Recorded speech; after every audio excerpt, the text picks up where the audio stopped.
मुंशी प्रेमचंद की कहानी झांकी। कई दिनों से घर में कलह मचा हुआ था। माँ अलग मुंह फुलाए बैठी थी, स्त्री अलग। घर की वायु में जैसे विष भरा हुआ था। रात को भोजन नहीं बना। दिन को मैंने स्टोव पर खिचड़ी डाली पर खाया किसी ने नहीं। बच्चों को भी आज भूख न थी। छोटी लड़की कभी मेरे पास आकर खड़ी हो जाती, कभी माता के पास, कभी दादी के पास, पर कहीं उसके लिए प्यार की बातें ना थीं। कोई उसे गोद में ना उठाता, मानो उसने भी कोई अपराध कर दिया हो। लड़का शाम को स्कूल से आया, किसी ने उसे कुछ खाने को ना दिया, ना उससे बोला और ना ही कुछ पूछा। दोनों बरामदे में मन मारे बैठे हुए थे। शायद सोच रहे थे घर में आज क्यों लोगों के हृदय में इतनी नफरत भर गई है। भाई बहन दिन में कितनी ही बार लड़ते हैं, रोना पीटना भी कई बार हो जाता है, पर ऐसा कभी नहीं होता कि घर में खाना ना पके या कोई किसी से बोले नहीं। ये कैसा झगड़ा है कि 24 घंटे गुजर जाने पर भी शांत नहीं होता। ये शायद उसकी समझ में ना आता था। झगड़े की जड़ कुछ ना थी। अम्मा ने मेरी बहन के घर तीज भेजने के लिए जिन सामानों की सूची लिखवाई थी, वह पत्नी जी को घर की स्थिति देखते हुए अधिक मालूम हुई। अम्मा खुद समझदार हैं, उन्होंने थोड़ी बहुत काट छाट कर दी थी, लेकिन पत्नी जी के विचार में और काट छाट होनी चाहिए थी। 5 साड़ियों की जगह 3 रहें तो क्या बुराई है। खिलौने इतने क्या होंगे, इतनी मिठाई की क्या आवश्यकता है। उनका कहना था, जब रोजगार में कुछ मिलता नहीं, दैनिक कार्यों में खींचतान करनी पड़ती है, दूध घी के बजट में तकलीफ हो गई है, तो फिर तीज में क्यों इतनी उदारता की जाए। पहले घर में दिया जलाकर तब मस्जिद में जलाते हैं। यह नहीं कि मस्जिद में तो दिया जला दें और घर में अंधेरा पड़ा रहे। इसी बात पर सास बहू में तकरार हो गई। फिर शाखें फूट निकली। बात कहां से कहां जा पहुंची। गड़े हुए मुर्दे उखाड़े गए। व्यंग का दौर शुरू हुआ और मौनलंकार पर जाकर समाप्त हुआ। मैं बड़े संकट में था। अगर अम्मा की तरफ से कुछ कहता तो पत्नी जी रोना धोना शुरू करती, अपने नसीबों को कोसने लगती। पत्नी की तरफ से कुछ कहता तो जनमुरीद की उपाधि मिल जाती। इसीलिए बारी बारी से दोनों पक्षों का समर्थन करता जाता था, पर मेरी सहानुभूति पत्नी के साथ ही थी। मेरे सिनेमा का बजट इधर हाल साल में बिल्कुल गायब हो गया था। पान पत्ते के खर्च में भी कमी करनी पड़ी थी। बाजार की सैर बंद हो गई थी।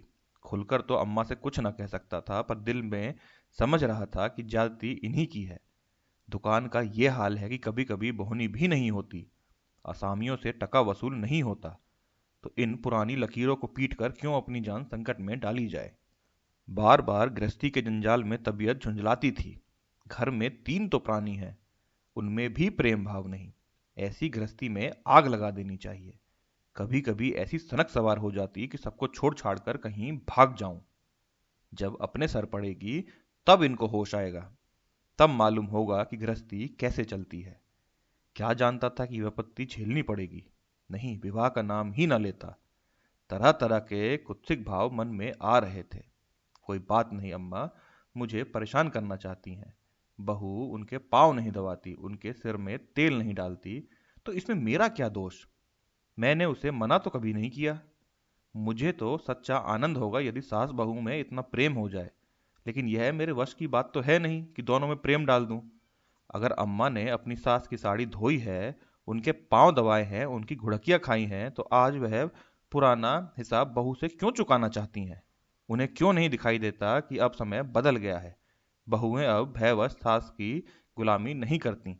प्रेम तो चाहे उनके सर के बाल नोच ले, लेकिन जो रौब दिखाकर उन पर शासन करना चाहा, तो वह दिन अब लद गए हैं।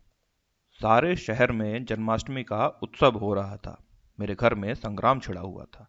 संध्या हो गई थी, पर सारा घर अंधेरे में पड़ा था। नहुसत छाई हुई थी। मुझे अपनी पत्नी पर क्रोध आया। लड़ती हो तुम लड़ो, लेकिन घर में अंधेरा क्यों रखा है।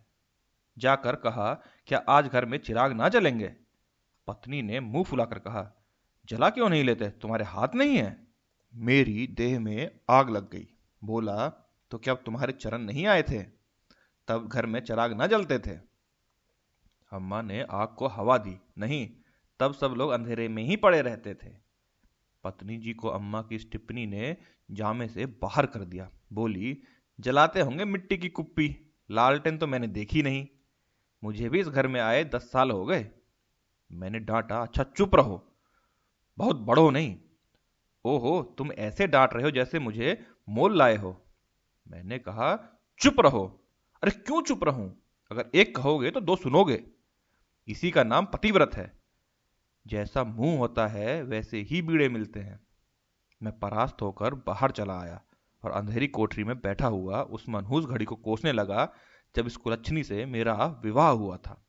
इस अंधकार में भी 10 साल का जीवन सिनेमा चित्रों की भांति मेरे स्मृति नेत्रों के सामने से दौड़ गया। उसमें कहीं प्रकाश की झलक ना थी, कहीं स्नेह की मृदुता ना थी। सहसा मेरे मित्र पंडित जयदेवी जी के द्वार पर पुकारा। अरे आज यह अंधेरा क्यों कर रखा है? कुछ सूझता ही नहीं, कहाँ हो? मैंने कोई जवाब ना दिया। सोचा यह आज कहाँ से आकर सर पर सवार हो गए। जयदेव ने फिर पुकारा। अरे कहाँ हो भाई, बोलते क्यों नहीं? कोई घर में है या नहीं? कहीं से कोई जवाब ना आया। जयदेव ने द्वार को इतनी जोर से झंझोड़ा कि मुझे भय हुआ कहीं दरवाजा चौखट बाजू समेत गिर न पड़े। फिर भी मैं बोला नहीं। उनका आना खल रहा था। जयदेव चले गए। मैंने आराम की सांस ली। बारिश शैतान टला नहीं घंटों सर खाता, मगर 5 ही मिनट में फिर किसी के पैरों की आहट मिली और अब की टॉर्च के तीव्र प्रकाश से मेरा सारा कमरा भर उठा। जयदेव ने मुझे बैठे देखकर कौतूहल से पूछा, तुम कहाँ गए थे जी? घंटों चीखा, किसी ने जवाब तक न दिया। यह आज क्या मामला है? चिराग क्यों नहीं जले? मैंने बहाना किया। क्या जाने, मेरे सर में दर्द था, दुकान से आकर लेटा तो नींद आ गई, और सोए तो घोड़ा बेचकर, मुर्दों से शर्त लगाकर। हाँ यार, नींद आ गई। मगर घर में चिराग तो जलाना चाहिए, या उसका बहिष्कार कर दिया है? आज घर में लोग व्रत से ही व्रत है ना, न हाथ खाली होगा। खैर चलो, कहीं झांकी देखने चलते हैं। सेठ घूरेलाल के मंदिर में ऐसी झांकी बनी है कि देखते ही बनता है। ऐसे शीशे और बिजली के सामान सजाए हैं कि आंखें झपक उठती हैं। अशोक के स्तंभों में लाल हरी नीली पत्तियों की अनोखी बहार है। सिंहासन के ठीक सामने ऐसा फव्वारा लगाया है कि उसमें से गुलाब जल की फुहारें निकलती हैं। मेरा तो चोला मस्त हो गया, सीधे तुम्हारे पास दौड़ा आ रहा हूं। बहुत झांकियां देखी होंगी तुमने, लेकिन यह और ही चीज है। आलम फटा पड़ता है। सुनते हैं दिल्ली से कोई चतुर कारीगर आया है, उसी की ये करामात है। मैंने उदासीन भाव से कहा, मेरी तो जाने की इच्छा ही नहीं है भाई, सिर में जोर का दर्द है। तब तो जरूर चलो भाई, दर्द भाग ना जाए तो कहना। तुम तो यार बहुत दिक करते हो। इसी मारे मैं चुपचाप पड़ा था कि किसी तरह यह बला टले, लेकिन तुम सर पर सवार ही हो गए। कह दिया मैं ना जाऊंगा, और मैंने कह दिया मैं जरूर ले जाऊंगा। मुझ पर विजय पाने का मेरे मित्रों को बहुत आसान नुस्खा याद है। यूं हाथापाई घींगा मुश्ती धौल धप्पा से किसी से पीछे रहने वाला नहीं हूं, लेकिन किसी ने मुझे गुदगुदाया और मैं परास्त हो गया। फिर मेरी कुछ नहीं चलती। मैं हाथ जोड़ने लगता हूँ, घिघियाने लगता हूँ, और कभी कभी रोने भी लगता हूँ। जयदेव ने वही नुक्सा आजमाया और उसकी जीत भी हो गई। संधि की यह शर्त ठहरी कि मैं चुपके से झांकी देखने चला चलूं। सेठ घूरेलाल उन आदमियों में थे जिनका प्रातः को नाम लो तो दिन भर भोजन ना मिले। उनके मक्खी चूस के सैकड़ों ही दंत कथाएं नगर में प्रचलित हैं। कहते हैं कि एक बार मारवाड़ का एक भिखारी उनके द्वार पर डट गया कि भिक्षा लेकर ही जाऊंगा। सेठ जी भी अड़ गए थे कि भिक्षा ना दूंगा चाहे कुछ हो। मारवाड़ी उन्हीं के देश का था। कुछ देर तो उन्होंने उनके पूर्वजों का बखान करता रहा, फिर उनकी निंदा करने लगा। अंत में द्वार पर लेट गया। सेठ जी ने रत्ती भर परवाह न की। भिक्षुक भी अपनी धुन पर पक्का था। 7 दिन द्वार पर बेदाना पानी पड़ा रहा और अंत में वहीं पर मर गया। तब सेठ जी पसीजे और उसकी क्रिया इतनी धूमधाम से की कि बहुत कम किसी ने ऐसी की होगी। 1 लाख ब्राह्मणों को भोजन कराया और लाख ही उन्हें दक्षिणा में दिए। भिक्षुक का सत्याग्रह सेठ जी के लिए वरदान हो गया। उनके अंतकरण में भक्ति का जैसे स्रोत खुल गया। उनकी सारी संपत्ति धर्मार्थ अर्पण कर दी गई। हम लोग ठाकुर द्वारे में पहुंचे तो दर्शकों की भीड़ लगी हुई थी। कंधे से कंधा छिलता था। आने और जाने के मार्ग अलग थे, फिर भी हमें आधे घंटे के बाद भीतर जाने का अवसर मिला। जयदेव सजावट देख देख कर लोटपोट हुए जाते थे, पर मुझे ऐसा मालूम होता था कि इस बनावट और सजावट के मेले में कृष्ण की आत्मा कहीं खो गई है। उनकी वह रत्न जटित बिजली सी जगमगाती मूर्ति देखकर मेरे मन में गिलानी उत्पन्न हुई। इस रूप में भी प्रेम का निवास हो सकता है? ऐसा मुझे नहीं लगता। हमने तो रत्नों में दर्प और अहंकार ही भरा देखा है। मुझे उस वक्त यह याद ना रहा कि यह एक करोड़पति सेठ का मंदिर है और धनी मनुष्य धन में लौटने वाले ईश्वर ही की कल्पना कर सकता है। धनी ईश्वर में ही उसकी श्रद्धा हो सकती है। जिसके पास धन नहीं वह उनकी दया का पात्र हो सकता है, श्रद्धा का कदापि नहीं। मंदिर में जयदेव को सभी जानते हैं, उन्हें तो सभी अपना साथी ही मानते हैं। मंदिर के आंगन में संगीत मंडली बैठी हुई थी। केलकर जी अपने गंधर्व विद्यालय के कई शिष्यों के साथ तंबूरा लिए बैठे थे। सितार, सरोद, वीणा और जाने कौन कौन से बाजे जिनके नाम भी मैं न जानता था उनके शिष्यों के पास थे। कोई गीत बजाने की तैयारी कर रहा था। जयदेव को देखते ही केलकर जी ने पुकारा। मैं भी तुफैल में जा बैठा। एक क्षण में गीत शुरू हुआ। समा बंध गया। जहां इतना शोरगुल था कि तोप की आवाज भी ना सुनाई देती, वहां जैसे माधुर्य के उस प्रवाह ने सब किसी को अपने में डुबा लिया।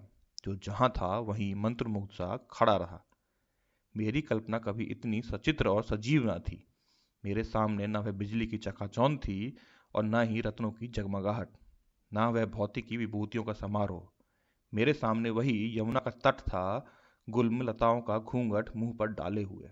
वहीं मोहिनी गौएं थी, वहीं गोपियों की जल क्रीड़ा, वही वंशी की मधुर ध्वनि, वही शीतल चांदनी और वही प्यारा नंद किशोर, जिसकी मुख छवि में प्रेम और वात्सल्य की ज्योति थी, जिसके दर्शनों से ही हृदय निर्मल हो जाते थे। मैं इसी आनंद विस्फूर्ति की दशा में था कि कंसर्ट बंद हो गया और आचार्य केलकर ने एक किशोर शिष्य से घुरपद अलापना शुरू किया। कलाकारों की आदत है कि वह शब्दों को कुछ इस तरह तोड़ मरोड़ देते हैं कि अधिकांश सुनने वालों की समझ में नहीं आता कि क्या गा रहे हैं। इस गीत का एक शब्द भी मेरी समझ में न आया, लेकिन कंठ स्वर में कुछ ऐसी मादकता भरी थी कि प्रत्येक स्वर मुझे रोमांचित कर देता था।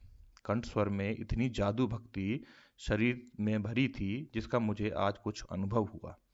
मन में एक नए संसार की सृष्टि होने लगी, जहां आनंद ही आनंद, प्रेम ही प्रेम, त्याग ही त्याग है। ऐसा जान पड़ा कि दुख केवल चित्त की वृत्ति है, सत्य है केवल आनंद। एक स्वच्छ करुणा भरी कोमलता मेरे मन को मसोसने लगी। ऐसी भावना मन में उठी कि वहां जितने सज्जन बैठे हुए हैं सब मेरे अपने हैं, अभिन्न हैं। फिर अतीत के गर्भ में मेरे भाई की स्मृति मूर्ति निकल आई। मेरा छोटा भाई बहुत दिन हुए मुझसे लड़कर घर की जमा थमा लेकर रंगून भाग गया था और वहीं उसका देहांत हो गया।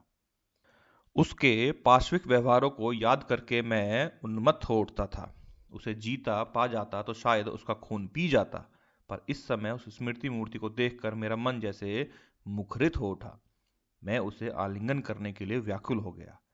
उसके साथ उसने मेरे साथ, मेरी स्त्री के साथ, माता के साथ, मेरे बच्चों के साथ जो जो कटु, नीच और घृणास्पद व्यवहार किए थे वो सब मुझे भूल गए। मन में केवल यही भावना थी कि मेरा भैया कितना दुखी है। मुझे इस भाई के प्रति कभी इतनी ममता ना हुई थी। फिर तो मन की वह दशा हो गई जिसे कह सकते हैं शत्रु भाव जैसे मन से मिट गया हो।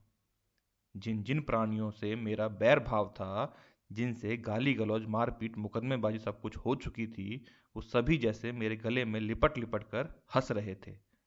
मेरी पत्नी की मूर्ति मेरे सामने आ खड़ी हुई, वह मूर्ति जिसे 10 साल पहले मैंने देखा था। उन आंखों में वही विकल कंपन था, वही संदिग्ध विश्वास, कपोलों पर वही लज्जा लालिमा, जैसे प्रेम के सरोवर से निकला हुआ कोई कमल पुष्प हो। वही अनुराग, वही आवेश, वही उन्माद, वही याचना भरी उत्सुकता, जिससे मैंने उस ना भूलने वाली रात को उसका स्वागत किया था, एक बार फिर मेरे हृदय में जाग उठी। मधुर स्मृतियों का ऐसा स्रोत सा खुल गया कि जैसे तड़पा कि इसी समय जाकर विद्या के चरणों पर सिर रगड़कर रोऊं और रोते रोते बेसुध हो जाऊं। मेरी आंखें सजल हो गईं। मेरे मुंह से जो कटु शब्द निकले थे वो सब जैसे मेरे हृदय में गड़ने लगे। इसी दशा में मैंने ममतामयी माता ने आकर मुझे गोद में उठा लिया। बालपन में जिस वात्सल्य का आनंद उठाने की मुझ में शक्ति न थी, वह आनंद आज मैंने उठाया। गाना बंद हो गया। सब लोग उठ उठकर जाने लगे। मैं कल्पना सागर में ही डूबा बैठा रहा।